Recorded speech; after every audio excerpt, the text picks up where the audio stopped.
Olá, jovens! Hoje a gente vai falar do Enem 2003. A primeira questão fala sobre antibiótico e a gente já sabe que antibiótico é utilizado no tratamento de doenças bacterianas. Mas o exercício fala pra gente isso aqui.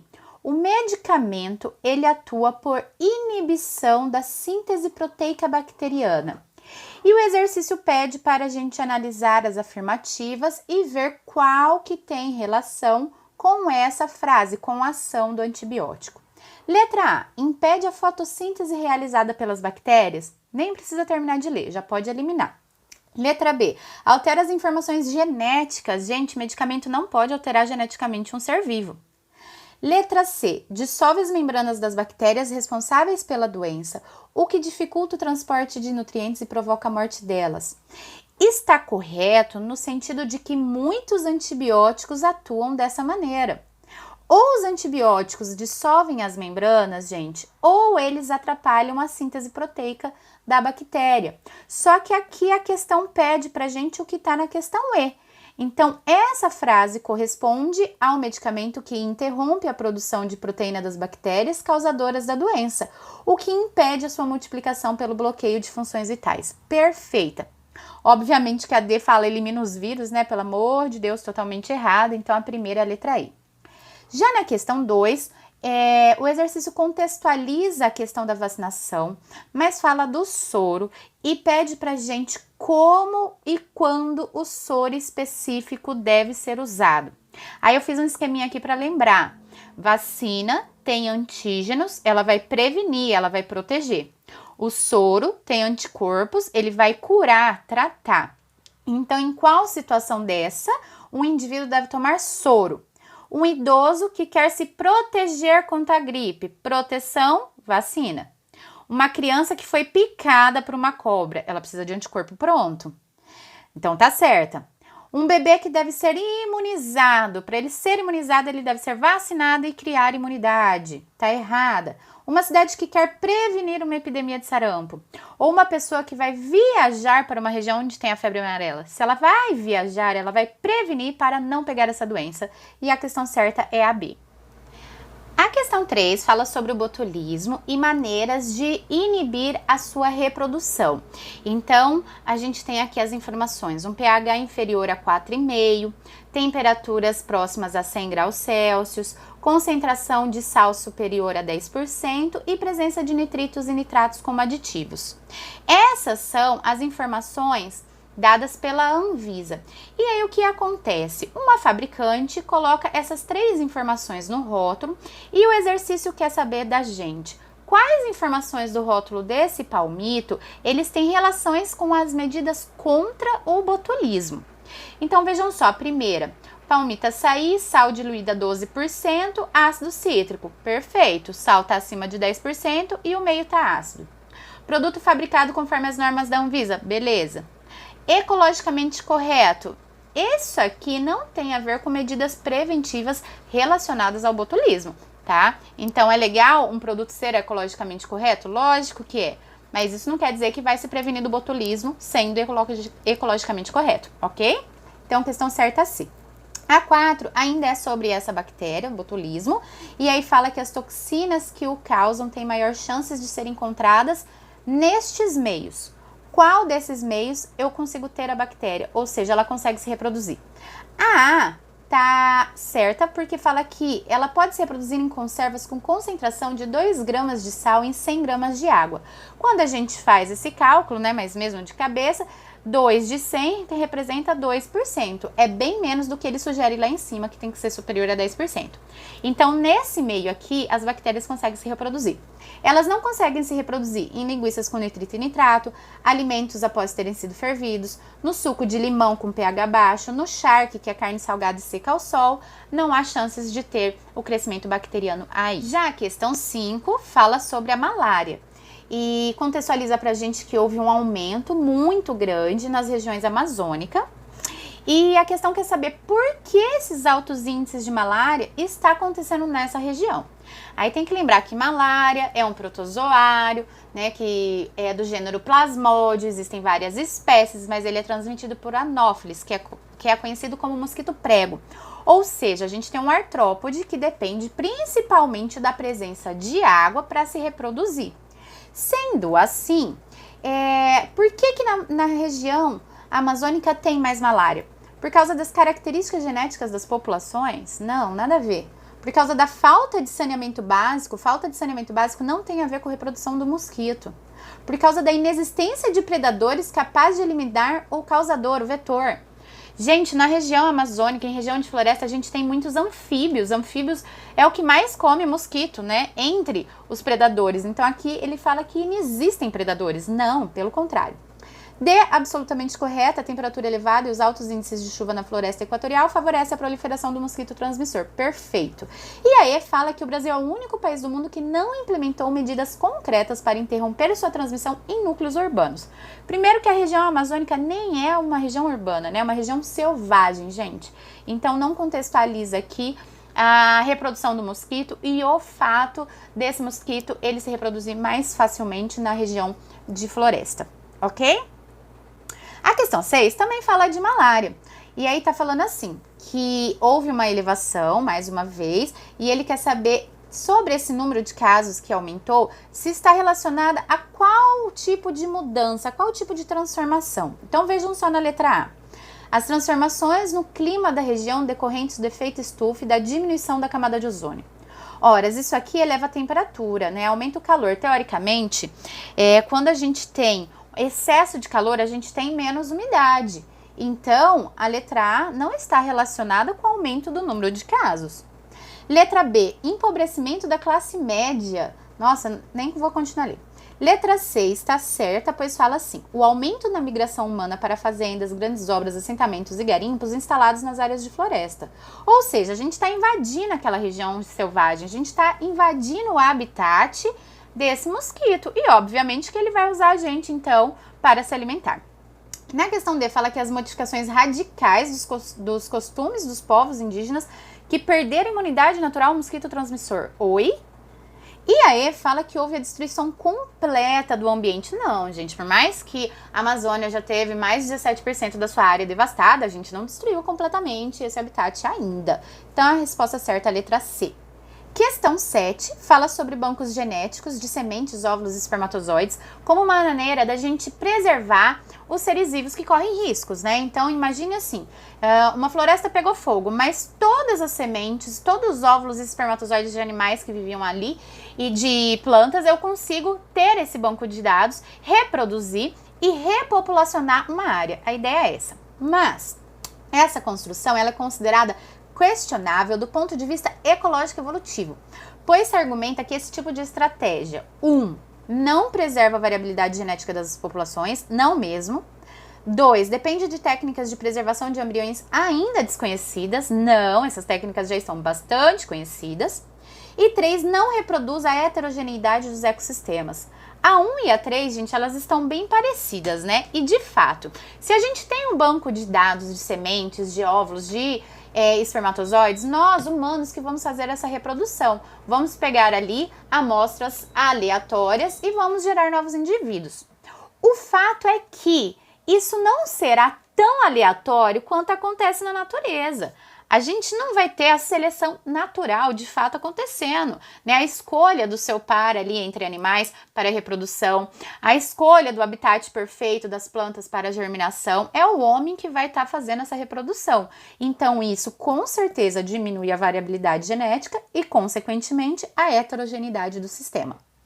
Questão 8. Fala também sobre biodiversidade e traz assim, ó. A biodiversidade diz respeito tanto a genes, espécies e ecossistemas como às funções e coloca problemas de gestão muito diferenciados. É carregada de normas de valor. Proteger a biodiversidade pode significar a eliminação da ação humana, como é a proposta da ecologia radical, a proteção das populações que dependem da produção, da cultura, né, para sobreviverem, a defesa dos interesses comerciais de firmas que utilizam a biodiversidade para matéria-prima, para a produção. De acordo com o ecossistema, no tratamento da questão da biodiversidade do planeta, considerando, né, esses pensamentos. Letra A. O principal desafio é conhecer todos os problemas dos ecossistemas para conseguir protegê-los da ação humana. A gente nunca vai conhecer todos os problemas dos ecossistemas. Por mais estudos que a gente tenha, né, saber todos os problemas, as causas e consequências? Não, gente, porque a ciência, a vida, ela é dinâmica, então os problemas, eles se diferenciam ao longo da evolução e ao longo dos tempos. Letra B, os direitos e interesses comerciais dos produtores devem ser defendidos independentemente do equilíbrio ecológico, pelo amor de Deus. C, deve-se valorizar o equilíbrio do meio ambiente, ignorando-se os conflitos gerados pelo uso da terra e seus recursos. Também não. A gente tem que levar isso em consideração. D fala assim, o enfoque ecológico é mais importante do que o social. Gente, sempre quando a gente falar em proteger o ambiente, nós temos que pensar no tripé da sustentabilidade, tá? Ou seja, eu tenho que considerar o lado social das pessoas que dependem daquele ambiente, daquele ecossistema. Eu tenho que pensar no lado ecológico de preservação e eu tenho que pensar no desenvolvimento econômico daquela região. Então, eu não posso ignorar nenhum desses 3 pontos, tá? E é por isso que a questão D tá errada, nem vou terminar de ler. A E está certa, pois fala pra gente que há diferentes visões em jogo, tantas que só consideram aspectos ecológicos, quanto as que levam em conta aspectos sociais e econômicos. Perfeito. Questão 9. Fala que em uma região tropical, a gente tem cerca de 375 espécies de plantas, enquanto em uma região temperada, pode apresentar entre 10 e 15 espécies.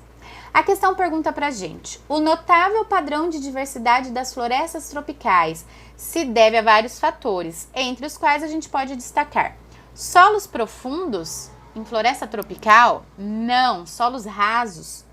Pequena intervenção do ser humano? Não. Sua transformação em áreas de preservação? Não, nem toda floresta é uma área de preservação ambiental ou uma área de preservação permanente, APA ou APP. A D tá certa, né? Nós temos uma maior biodiversidade porque há uma maior insolação, maior umidade e menor variação climática. E a E fala que existe alternância de períodos de chuvas com secas prolongadas. Em regiões de floresta não existem secas prolongadas, tá bom? A questão 10 fala sobre a falta de água doce no planeta.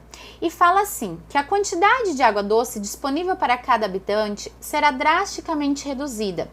As atividades humanas interferem no ciclo da água, alterando quantidade total. Nós não alteramos a quantidade total, gente, porque a água a gente utiliza, mas a gente excreta, a gente transpira e ela retorna ao ambiente, ciclo da água. Nós mudamos o quê? A qualidade da água e a sua quantidade disponível para o consumo das populações, ou seja, a água que está doce, na forma doce e limpa. É isso que a gente altera, não a quantidade total. Na C fala a qualidade da água disponível apenas no subsolo. E na D fala que é apenas nos rios e lagos. Na verdade é tudo junto, né? Nos rios, lagos, lagoas e subsolos. E a E fala que o homem está interferindo no ciclo da água pelo regime de chuvas.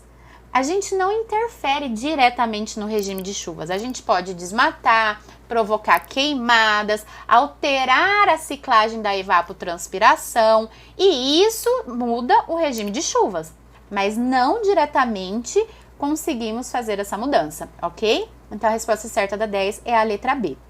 A questão 11 fala sobre a relação entre a produção de eletricidade e a utilização de recursos hídricos. Como assim? Ele inicia falando sobre essa frase de uma manchete. Águas de março definem se falta luz neste ano. Ou seja, ele quer saber por que a falta de água interfere na produção de energia. As questões desse exercício, elas não estão erradas, mas elas não fazem essa correlação. Por exemplo, a letra E fala assim, é grande o uso de chuveiros elétricos e isso implica em abundante consumo de água. Tá certo, mas não faz a relação que ele está pedindo, tá? A relação está na letra A. A geração de eletricidade nas usinas hidrelétricas exige a manutenção de um dado fluxo de água nas barragens. Claro, para girar as turbinas, gerar a força mecânica que será transformada então em energia elétrica. Na questão 12, a gente tem aqui também uma questão que contextualiza a importância da preservação dos recursos hídricos e diz que uma indústria decidiu purificar parte da água que consome para reutilizá-la no processo industrial. Então, ao invés de eliminar tudo, né, para ir para o sistema de tratamento, parte dessa água eles irão tratar e irão reutilizar. E aí fala assim, de uma perspectiva econômica e ambiental, a iniciativa é importante porque esse processo permite que toda a água seja devolvida limpa aos mananciais? Não, eles não estão tratando toda a água deles e devolvendo aos mananciais, eles estão tratando o que eles estão utilizando. Isso diminui a quantidade de água adquirida e comprometida pelo uso industrial. Então, eles compram menos água, consomem menos água pura e eliminam menos água suja para o ambiente. Letra B, perfeita resposta direta. Na questão 13, a gente tem aqui também uma questão envolvendo, né, essa ciclagem da água ali, mas ele contextualiza com uma música de Chico Buarque de Holanda e Roberto Menescal, falando do verso: puseram uma usina no mar, talvez fique ruim para pescar. E se refere à usina nuclear.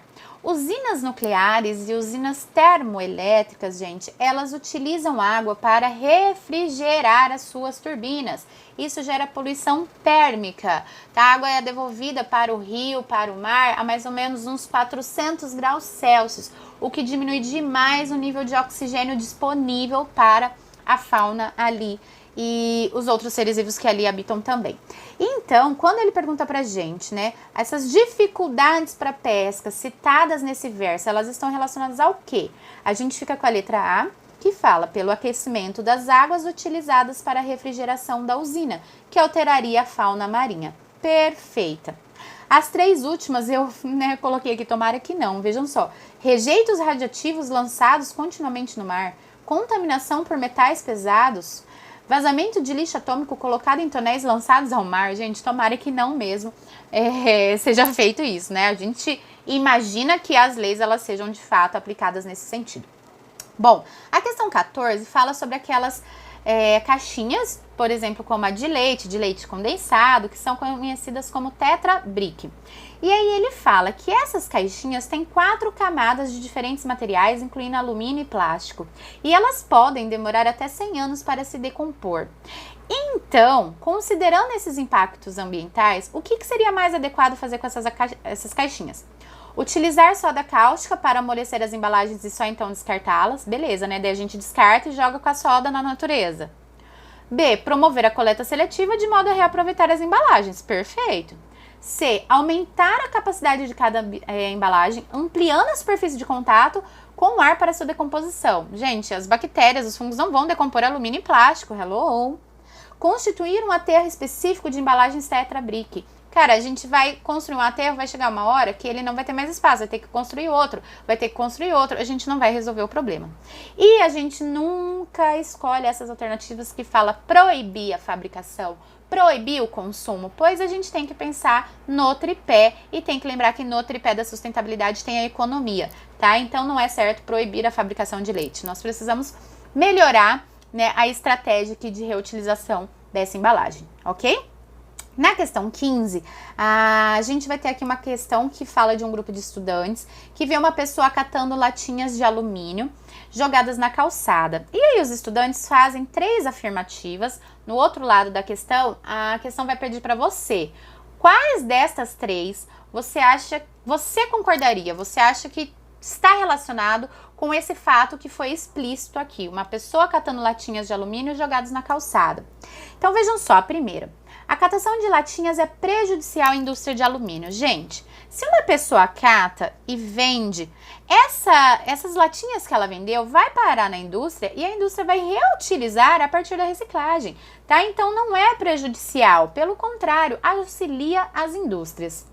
A questão 2 fala assim: a situação observada nas ruas revela uma condição de duplo desequilíbrio do ser humano com a natureza, sim, porque ele está poluindo a natureza, e dos seres humanos entre si, sim, porque um joga o lixo na rua para o outro catar, né? Na 3, ele fala que atividades humanas resultantes de problemas sociais e ambientais podem gerar reflexos na economia.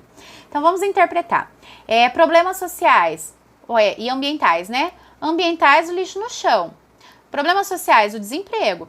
Mas como tem o desemprego, os desempregados, eles catam o lixo do chão. Então, eles catam a latinha e vendem a latinha. Isso pode refletir na economia? Com certeza. Então, a gente fica com as 2 últimas alternativas, 2 e 3.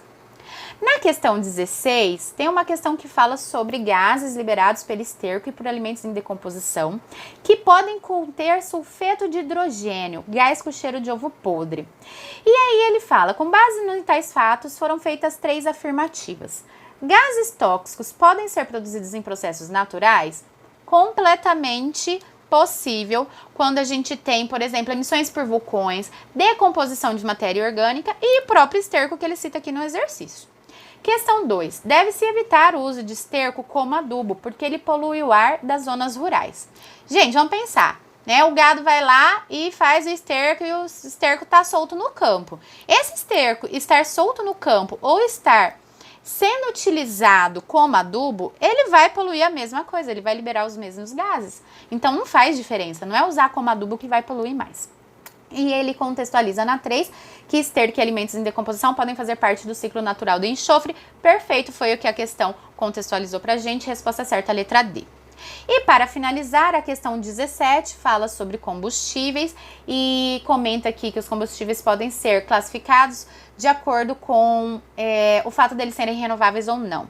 E aí, gente, o que define os derivados de petróleo não serem renováveis e o álcool de cana, por exemplo, ser um biocombustível e ser considerado renovável?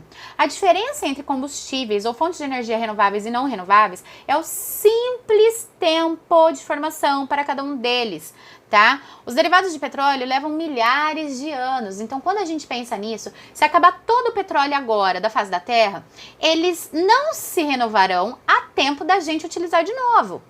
O álcool produzido a partir da cana, daqui a um ano a gente tem safra de cana de novo, entendeu? Então, o que define essa diferença é justamente a escala de tempo de formação das fontes, tá? Na questão B e C fala reciclagem do combustível. Nossa, eu queria colocar um combustível no meu carro, usar esse combustível e reciclar o combustível, né? Hello! Na D ele fala tempo de combustão e na E fala tempo de produção do combustível. Então, o que define combustível renovável, não renovável, fonte de energia renovável, não renovável, é a formação das fontes, o tempo geológico que demora demais para os derivados de petróleo. Beleza, meus amores? E assim a gente finaliza. Semana que vem a gente tem Enem 2004. Beijos, bons estudos!